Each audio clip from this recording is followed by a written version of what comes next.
to this video on solving quadratics by factoring. By the end of this video, you should be able to factor and solve a quadratic polynomial. So solving quadratics tells us where the solutions to the equation or the polynomial are. So for a quadratic, a solution is where the graph will cross or touch the x-intercept. And we have multiple names for the solutions, and it's can be used interchangeably. We could call a solution a root, an x-intercept, or a zero. But sometimes we don't have the graph or the ability to graph, so there's other ways to solve for these.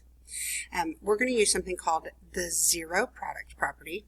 And the zero product property says that if a times b equals 0, then either a is 0 or b is 0.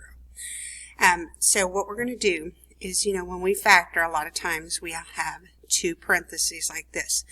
We're going to say, call this parenthesis A and this parenthesis B. We're either going to make parenthesis A be equal to 0 or B, and that will tell us which one of these, which values it will take to make these a 0, which will tell us where the graph will cross the touch the x-axis. So let's just try this. This is built off what we've been doing. So we've been starting off a times c, which will give us -6. Because it's a negative number, that means our signs are opposite, and our factor pairs are either 1 and 6 or 2 and 3. And I'm trying to get to +1, which means I'm going to use a -2 and a +3, because -2 plus 3 is +1. If I substitute those in, and then remember we would break them in half and find the GCFs of each half. So the GCF on the left is x.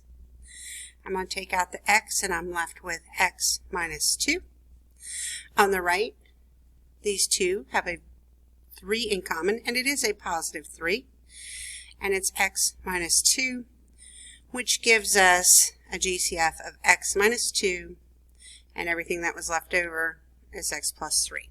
This is what we have been doing. We're going to take this one step further. So we're going to use the zero product property, meaning what values would make the a parenthesis equal to 0 or the b parenthesis equal to 0. So we're going to take each of these parentheses and we're going to set them equal to 0. Because I'm saying here, what will it take to make that equal to 0? I'm going to do the same with this one, x plus 3 equals 0. And then from here, I'm going to solve for x. So on this one, I'm going to add 2. So I get x equals 2. And this one I get -3 when I move the 3 over. So what this says is this equation will cross or touch the x-axis at 2 and -3. And that's all we need to do. That's our final answer. So we're building off what we've been doing and taking it one step further. So let's try some of these. Here, sometimes I give you the parentheses to you already. You don't have to factor anything. It's already done. So we're going to use the zero product property, which means take each parenthesis and set it equal to 0. And then solve each one. So to get this x alone, I add 4, which gives me x equals 4. And on this one, I'm going to have to subtract 3 to get x alone, which gives me x equals -3. That's all we've got to do. You need to find out what the x's are valued at. Okay, let's try it again. And this one is very similar to our example, so I'm going to skip down to number 3.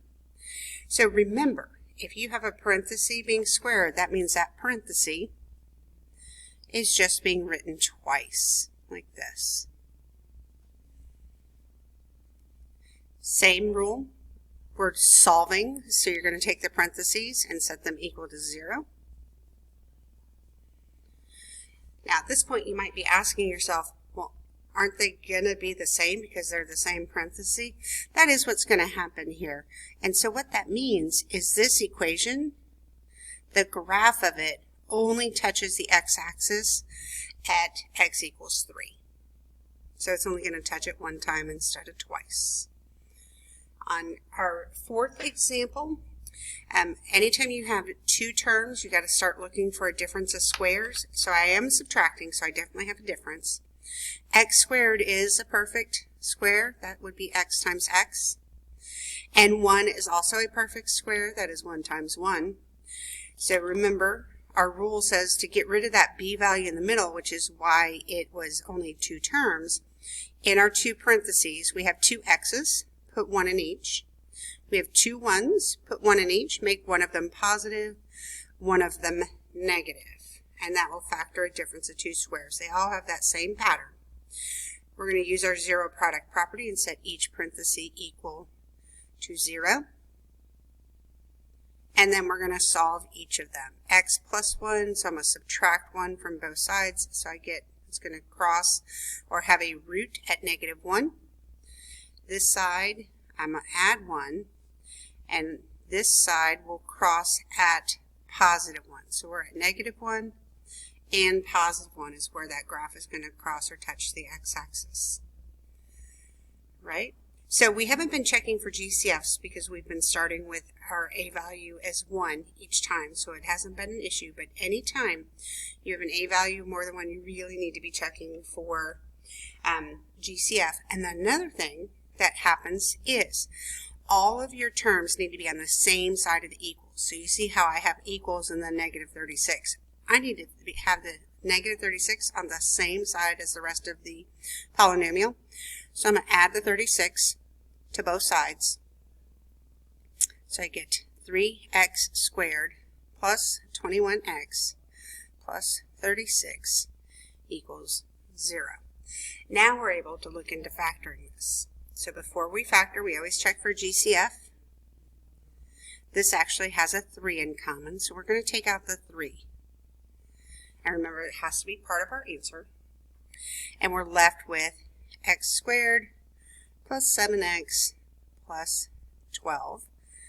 From here, we're just going to factor like we've been doing. A times c is +12, which means our signs are either positive, positive, or negative, negative. We're trying to get to a +7. That means our signs are going to be positive, positive. So 1 times 12, 2 times 6, or 3 times 4. 3 times 4 will give us 7. That's our pair that we're going to substitute in. So we have x squared plus 3x plus 4x plus 12. Split it. We have an x in common, and we're left with x plus 3.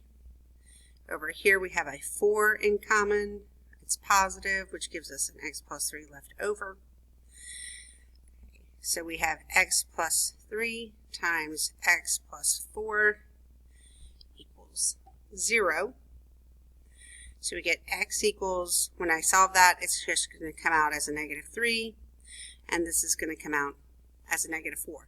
Now, this 3 was part of this up here, our Gcf, but it wasn't written in a parenthesis because it's a monomial. We usually don't write them in parentheses. But if I look, I should be setting that to 0 also, but 3 does not equal 0. This is what we call an extraneous solution. It doesn't work. But these are where the graph will cross or touch the x-axis. If you were still having trouble with factoring, you're going to want to go back and review those videos too, because this relies heavily on that knowledge. One last example. Notice 15 is on the wrong side of the equals. We need to move it over. That's +15. So we're going to subtract 15. We're left with 2x squared minus x minus 15 equals 0. Our a value is greater than 1, so we're going to just double check for Gcf. And there is no Gcf of those three terms, so we go a times c. So -30, that means the signs of my factor pair are opposite of each other. So we have 1 and 30, 2 and 15, 3 and 10, and 5 and 6. We're trying to get to -1 with opposite signs. The only one that's going to give us that is this 5 and 6 pair. So I'm going to substitute those in.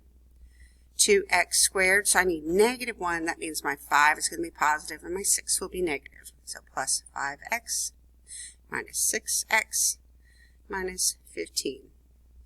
Remember, when you're substituting in, just double check. 5x minus 6x is negative 1x. So I haven't changed the value. I've only rewritten it. Split it in half. On the left, these two terms have an x in common, leaving behind 2x plus 5. On the right, these two terms have a 3 in common, but it's going to be a negative 3 because of the sign right here on the leading coefficient in the second half. So I put minus 3 here, and I'm left with 2x plus 5. So when I'm my factored form is 2x plus 5 times x minus 3. Our zero product property says take each of these and set them equal to 0. 2x plus 5 equals 0. X minus 3 equals 0. I'm going to do the simpler one first. Add 3. So on this side, the graph is going to cross the x-axis at where x is 3. On the left, now we have a two-step equation. It's just a teensy bit more complicated. We're trying to get x alone, so we're going to subtract the 5 first. And I get 2x equals negative 5, divide by 2, and we get x equals negative 5 divided by 2. So that's going to be our final answer on this side. So we're going to factor just like we've been doing, and the next step is to find where the graph would cross or touch the x-axis without the ability to graph. So we take each of those factors, here the parentheses, and we set them equal to 0 to see what x values would make them be equal to 0. And that will tell us our answer. Hopefully that was helpful. Let me know if you have any questions. See you in class.